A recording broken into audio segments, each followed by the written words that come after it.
జై శ్రీరామ్. నష్టమైన నష్టమైన అలభ్య పురాణాలు. ఈనాడు అచ్చులో లభించని పురాణాలు అనేకం ఉన్నాయి. అంతేకాక ప్రస్తుతం వ్రాత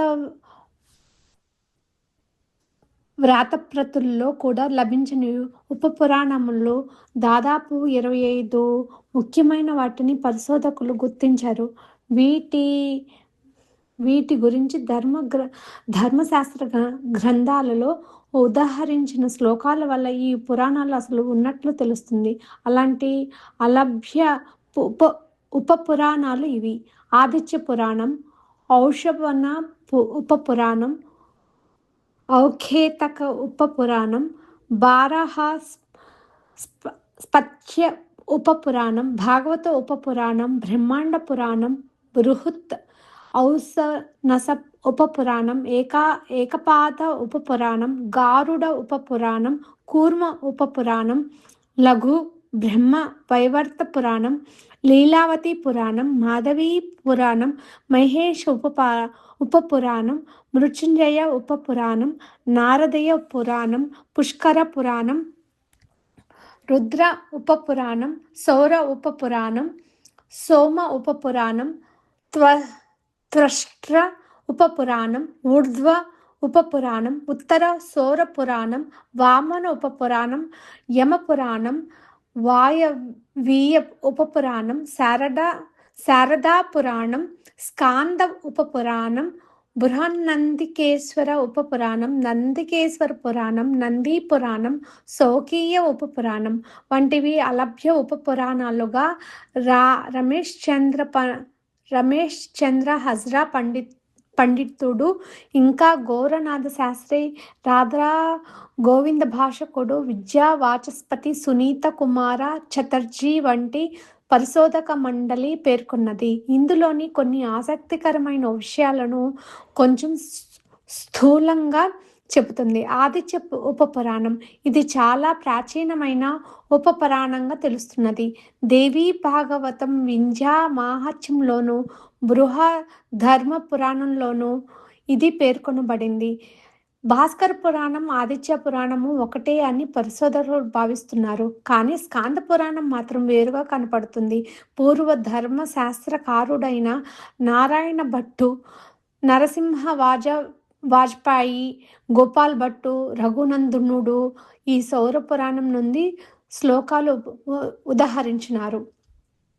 ఆల్బెరుని పండితుడు కూడా ఆదిత్య పురాణం గురించి ప్రశంసించారు. స్కాంద పురాణం రేవాఖండంలో భాస్కర పురాణము గురించిన ప్రశంస ఉన్నది. కానీ ఇది ప్రస్తుత సాంబ పురాణం అని తెలుస్తున్నది. కొన్ని ప్రతుల్లో ఈ సౌర పురాణం మౌనవీయ సంహితలో భాగమని, అవన్నీ ఆదిత్య పురాణంలోనివని కూడా తెలుపుతున్నాయి. సౌర పురాణం. ప్రస్తుత సౌర పురాణం అన్న పేరుతో శివమహత్యమును వర్ణించే పురాణము కాక దీనికన్నా ప్రాచీనమైన సౌర పురాణం ఒకటి ఉండేది. కానీ అది ప్రస్తుతం అలభ్యమని అది తెలుస్తుంది. ఇది సోమపురాణం, త్వష్ట్ర పురాణంతో సహా నిబంధకారుల చేత పేర్కొనబడింది. నిబంధకారుల చేత పేర్కొనబడింది. యమపురాణం. ఇది చాలా ఉపపురాణాల పట్టికలలో కనిపించడం లేదు. కానీ హేమాద్రి పండితుడు చతుర్వర్గ చింతామణిలోను యమపురాణం పేర్కొనబడింది. సూర్యమిశ్ర పండితులు జగన్నాథ ప్రకాశకలో యమపురాణం గూర్చి ఉదహరించారు. ఇది ముఖ్యంగా శ్రాద్ధము, పిండ ప్రధాన వ్రతముల గూర్చి తెలిపేదిగా తెలుస్తున్నది. ఉత్తరపు సౌర పురాణం. ఇది ప్రస్తుత సౌర పురాణం ఉత్తర భాగంగా కొన్ని వ్రాతప్రతులు తెలుపుతున్నాయి. ఇందులో కొన్ని కాల నిర్ణయ విశేషాలు ఈ విధంగా తెలుపబడినాయి. గురోర్మధ్యమ సంక్రాంతిహీనో యశ్చంద్ర పశ్చరః అధి సంవత్సరః తస్మిన్ కారయన్ న సవత్రయం వర్జనీయ ప్రయత్నేన ప్రతిష్ఠా సర్వనాకినాం స్ఫుట సంక్రాంతిహీనచ్చేత్ ఆహుర్ అధిమాసవత్. ఈ పై శ్లోకంలో నిత్యాచార నిత్యాచార ప్రదీపకలో హరసౌరంలోనూ పాఠభేదంతో ఉదహరించబడినది. ఉత్తర సౌర పురాణం నుండి కానీ ఈ పురాణం ప్రస్తుతం అలభ్యము. పురాణాలలో గత సృష్టి చరిత్ర. ఈనాడు సంస్కృత వాంగ్మయంలో పురాణాలు అన్న పేరుతో మనకి లభ్యమవుతున్న గ్రంథాలు వ్యాస మహర్షి ప్రణీతములుగా తెలుస్తున్నవి. అవి 18 మహాపురాణములుగా కనబడుతున్నవి. ఈ పురాణాలన్నీ వేదము కన్నా అతి ప్రాచీనమైన పురాణ సంహిత నుంచి ఉద్భవించినవే. ఇవి ప్రతి ద్వాపర యుగంలోనూ నారాయణ మహర్షిగా అవతరించే వ్యాస మహర్షి చేత తిరిగి బహిర్గతం చేయబడి మళ్ళీ మళ్ళీ ప్రచారంలోకి వస్తాయి. ఇలాగా చాలాసార్లు జరిగింది. అంటే ఇప్పుడు జరిగే కలియుగం ఆరంభానికి ముందు జీవించి ఉన్న వ్యాసుడు కాక అంతకుముందు యుగాలలోని ద్వాపర యుగంలో వ్యాసులు ఇలాగే పురాణాలను బహిర్గతం చేశారు. గతంలో వ్యాసులు వారి పేర్లు పరాశర మహర్షి వ్యాసుని తండ్రి వ్రాసిన విష్ణు పురాణము ఆధారము చేసుకొని ఈ కలియుగంలో వ్రాయబడిన విష్ణు పురాణ సంహితలో ఈ విధంగా వ్రాయబడి ఉన్నవి. గతించిన 28 గురు వ్యాసులు బ్రహ్మ, ఆ తర్వాత క్రమంగా స్వయంభువ ప్రజాపతి, ఉసనలేక శుక్రుడు, బృహస్పతి, సూర్యుడు, మృత్యువు, దేవేంద్రుడు, వశిష్ఠుడు, సారస్వతుడు, త్రిధాముడు, త్రిషుడు, వృషభుడు, భరద్వాజుడు, అంతర్షుడు, ధర్ముడు, త్రయారుణి, ధనంజయుడు, కృతంజయుడు, సంజయుడు, అత్రి, గౌతముడు, హార్యాత్మకుడు, వేణుడు, వాజిశ్రవుడు, సోముడు, తృణబిందుడు, భార్గవుడు, శక్తి మహర్షి, జాతుకర్ణుడు, ద్వైపాయనుడు. ఈనాడు మన వాళ్ళు విష్ణు పురాణం అనుకొని చదివేది నిజంగా ప్రాచీన పరాశర కృత విష్ణు పురాణం కాదు. అది ముస్లింల దండ యాత్రలలో లభించకపోగా దాని ఆధారంతో తయారు చేయబడిన విష్ణు పురాణ సంహిత. ఇది కాక ఇంకొక ప్రాచీన తాటి ఆకు ప్రతి గ్రంథాలలో టిబెట్లోను నేపాల్లోనూ అచ్చుగాకుండా ప్రాచీన విష్ణు పురాణ రహస్యంగా దాచబడి ఉన్నది. అది వేరు. ఈనాడు మనకు దొరికే విష్ణు పురాణం వ్యాస మహర్షి తన అంతిమ పురాణ రచనగా చేసిన శ్రీమద్ భాగవతంలో ఈ విషయం గురించి ఇలా వ్రాశాడు. ఏ రోజునైతే విష్ణువు యొక్క సనాతన అంశమైన శ్రీకృష్ణ పరబ్రహ్మ శరీరం వదిలివేశాడో సరిగ్గా అదే రోజున ఆ అధర్మ రూపి అయిన కలి ఈ భూమిని ఆక్రమించింది. ఎందుకంటే ఎంతకాలమైతే శ్రీకృష్ణ పాదాలు ఈ భూమిని తాకుతూ ఉన్నాయో అంతకాలము పాపాత్ముడైన కలుపురుషుడు ఈ భూమిని ఆక్రమించుకోలేకపోయాడు. ఏ రోజున ధర్మం భూమిని వదిలిందో అదే రోజున ధర్మపుత్రుడైన యుధిష్ఠిరుడు కూడా తన ధర్మరాజ్యాన్ని వదిలివేశాడు. ధర్మరాజు పరిపాలించే సమయంలో ఆకాశంలో సప్త ఋషులు మఘా నక్షత్రంలో ప్రవేశించి ఉన్నారు. పరీక్షిత్తు పట్టాభిషేకం నుంచి మహాపద్మనందుడనే మొదటి శూద్ర చక్రవర్తి సింహాసనం మీద అభిషిక్తుడు అయ్యేదే గుర్తు. అక్కడి నుంచి కలి త్వరగా వృద్ధి అయ్యి అధర్మం ప్రపంచంలో పెరిగిపోయి కలియుగ ప్రభావం అంతటా తాండవిస్తుంది.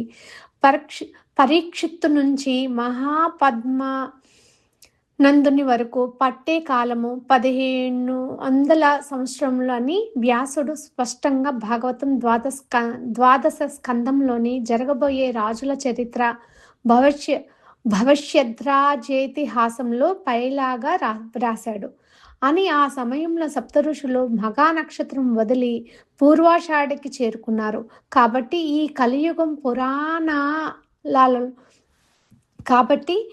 కలియుగం పురాణాలలోని చరిత్రకు మనకి మధ్య ఒక గడప వంటిది. గడప ఎలాగైతే ఇంటిలోని వసరాకి ఇంటి గర్భానికి మధ్యన వంతెనగా ఉంటుందో కలియుగంలోని ఈ మొదటి సంవత్సరంతో ఆరంభమయ్యే కలి 0వ సంవత్సరం కూడా అలాంటిదే. ఇప్పుడు మనం చరిత్ర హిస్టరీగా చదువుకునే రాజులు, యుద్ధాల, రాజకీయ చరిత్రకు ప్రాచీన పురాణ గాథలైన అంతకు పూర్వపు ద్వాపర యుగ చరిత్రకు వంతెన. పరీక్షిత్తు కలిలో మొదటి చక్రవర్తి. శ్రీకృష్ణ నిర్యాణంతో ప్రారంభమైన కలియుగంలోని మొదటి రాజరిక సంఘటన పరీక్షిత్తు యొక్క పట్టాభిషేకం. ధర్మజుడు శ్రీకృష్ణుడంతటి అవతారమూర్తిని, బంధువు, గురువు, ప్రేమపాత్రుడు అయిన పెన్నిధిని కోల్పోయిన వెంటనే జీవితంలో విరక్తి కలిగింది. వెంటనే ఆయనకు నారదుడు సలహా ఇచ్చినాడు. మీరు 5 పంచ ప్రాణాల వంటివారు. మీకు శ్రీకృష్ణుడు ఆత్మ వంటివాడు. ఆత్మ పోయిన శరీరంలో ఇక పంచప్రాణాలకు పనిలేని విధంగా మీరు సన్యసించి మోక్ష మార్గం అవలంబించే కాలం ఆసన్నమైంది. అంటే తన 5 తమ్ముళ్ళతో పాటు రాజ్య పరిత్యాగం చేసి సన్యసించి మనోడైన పరీక్షిత్తును భారతదేశానికి సామ్రాట్టుగా ఢిల్లీలో పట్టాభిషేకం చేసినది కూడా ఈ ప్రమాదినామ ఉగాది సంవత్సరమే. ఆ రోజు నుంచి మహర్షి హిస్టరీ పుస్తకాల్లో చదువుకునే చరిత్ర మన దేశ ఆధునిక పురాణాలలోని ఈ కాలం చరిత్రగా మొదలైంది. మనం రాసే ఈ చరిత్ర వంటిది కాదు, అది విశ్వ చరిత్ర లేక యూనివర్సల్ హిస్టరీ. అంటే ఏ దేశానికి ఆ దేశం సృష్టించుకున్న అభిప్రాయాల కలగూర గంప కాదు. అంటే ఊహాగానాల ఉజ్జాయింపుల మీద ఆధారపడ్డ ఊహా చిత్రం కాదు. దీనిలోని కాలగమనం క్రీస్తు శకం, సీజరు శకం వంటి ఒక కృత్రిమమైన మైలురాయి తేదీ నుంచి లిఖించేది కాదు. అది ఆకాశంలోని గ్రహాల నుంచి ప్రత్యక్షంగా కంటికి కనిపించే విశ్వకాల గణనం మీద ఆధారపడింది. చారిత్రకుల కాలం. అందుకని ఈనాడు ఫ్రెంచ్, ఇంగ్లీష్, రష్యన్ సైంటిస్టులు వెనక్కి లెక్కించితే సరిగ్గా పురాణాలు తెలిపే కాలం సరితూగుతుంది. పాశ్చాత్య జ్యోతిష్కులు ఆశ్చర్యపోయారు. 5000 నాటి గ్రహస్థితి నిమిషాల సెకండ్లతో సహా ఇలా సరిగ్గా సరిపోవడం చూసి, అందుకని వేద మహర్షి దర్శించిన ఈ పురాణాలలోని ఈ సృష్టి చరిత్ర వెనకాల ఎంతటి నిర్దిష్టమైన కాలగణనం ఉన్నదో ఇక్కడ కొంచెం గమనిద్దాం. ఆకాశంలో తూర్పున సూర్యుడు ఉదయించే మళ్ళీ తిరిగి అక్కడే ఉదయించే మధ్యకాలం ఒక రోజు లేక దీనం. అలానే ఒక అమావాస్య నుంచి ఇంకొక అమావాస్యకు ఒక నెల. సూర్య చంద్రులు ఇద్దరూ కలిసి తూర్పుగా ఉదయించే రోజు అమావాస్య. అలాగే సంవత్సరంలోని మొదటి నెలలోని మొదటి అమావాస్యతోనే మొదటి ఉగాది లెక్క. అలానే తిరిగి అన్ని గ్రహాలు మేషరాశిలో ఒక్క చోట చేరి ఉదయించే ప్రారంభ దినమే సృష్ట్యాది. అలానే అన్ని గ్రహాలు తిరిగి ఆఖరి రాశి అయిన మీనరాశి చివరి కలిసే అస్తమించే రోజే 14 మన్వంతరాల చివరికి వచ్చే బ్రహ్మ ప్రళయం. దీనితో సృష్టిలో ఒక అధ్యాయం అంతమైపోతుంది. ఈ సృష్టి చక్రంలో ఒక నెల, మాసం వంటి కాలం సరిగ్గా 14 తిథులలాగే 14 మన్వంతరాలుగా విభాగించారు. ఇలాగా ఏర్పడ్డ కాల విభాగంలో చిన్నది కలియుగం. అది సరిగ్గా మేషరాశిలో గ్రహాలన్నీ ఒక్క రాశిలో ఒక బిందువు కాదు ఒక్క రాశిలో చేరిన అర్ధరాత్రి సమయంలో ఆరంభమైందని జ్యోతిష్క గణితంలో లెక్కించి సరి చూడవచ్చు. ఇలా ఈ కలియుగంలో జరిగే చరిత్రను, అందులో ఏ రాజులు ఎన్నెన్ని సంవత్సరాలు పరిపాలిస్తారో వివరంగా లెక్క ఇచ్చాడు వ్యాస మహర్షి. జాతకంలో ఎలాగైతే ప్రతి గ్రహం దాని దశ ఎన్ని సంవత్సరాలు ఉంటుందని, దానిలో ఫలానా సంఘటనలు జరుగుతాయని, అందులో ఫలానా అంతర్దశ ఇన్నాళ్ళు జరుగుతుందని, దాని ఫలితాలు ఇలా ఉంటాయని ఎలాగా చెప్తారో, అలాగే ఈ ప్రపంచం జాతకంలోని దశ వంటివే ఈ కలియుగం అందులోని విభాగాలు కూడా. ఇది ఆశ్చర్యంగా లేదు. ఇందులో ఊహ గాని, సందేహం కాని తావులేని గణితం మీద ఆధారపడిన చరిత్రే ఈ పురాణాలలో విశ్వచరిత్ర. ఈ ఒక్ ఇక ఈనాడు మనకి లభించే అష్టాదశ పురాణములలోని విషయం ఏమిటో గమనిద్దాం. పద్మ పురాణం. ఇది వ్యాస మహర్షి రచించిన 18 మహాపురాణాల్లోనూ మొదటిది. తత్ర పురాణంతు ప్రథమం చ ప్రణీతవ్య. మళ్ళీ చదువుతాను. తత్ర పురాణంతు ప్రథమం చ ప్రణీతవ్య అని పేర్కొనబడిన ఈ పురాణం 55,000 శ్లోకాలతో ప్రస్తుత సృష్టికర్త అయిన బ్రహ్మదేవుడు పద్మములో నుండి పుట్టిన కల్పములో జరిగిన సృష్టి యొక్క చరిత్రను తెలిపే మహాపురాణము. దీనిలో ప్రధానంగా విష్ణుదేవుని మహిమ గురించి ముఖ్య విషయంగా వర్ణించి ఆయన నాభి కమలం నుండి బ్రహ్మ యొక్క పుట్టుకను తెలిపి ఈ పద్మకల్పము గురించి వర్ణించే సాత్విక పురాణము.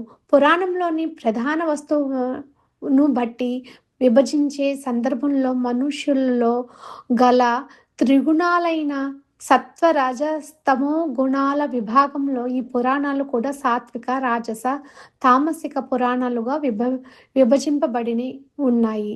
విష్ణు ప్రాధాన్యత కలిగినవి సాత్వికములు, బ్రహ్మదేవుని గురించి తెలిపే పురాణములు రాజసికము, శివుని గురించి తెలిపేవి తామసికములు అని మూల సూత్రమే ఈ విభజన వెనుక లీనమై ఉన్నట్లు కనబడుతుంది. పద్మపురాణంలో 6 ఖండములుగా ఉన్నాయి. అవి ఆది ఖండము, భూఖండము, బ్రహ్మఖండము, పాతాళ ఖండము, సృష్టి ఖండము, ఉత్తరఖండము అని పేర్లతో ఉన్నాయి. వీటిలో పద్మకల్పములో జరిగిన సృష్టి కథ యావత్తు వర్ణింపబడి ఉన్నది.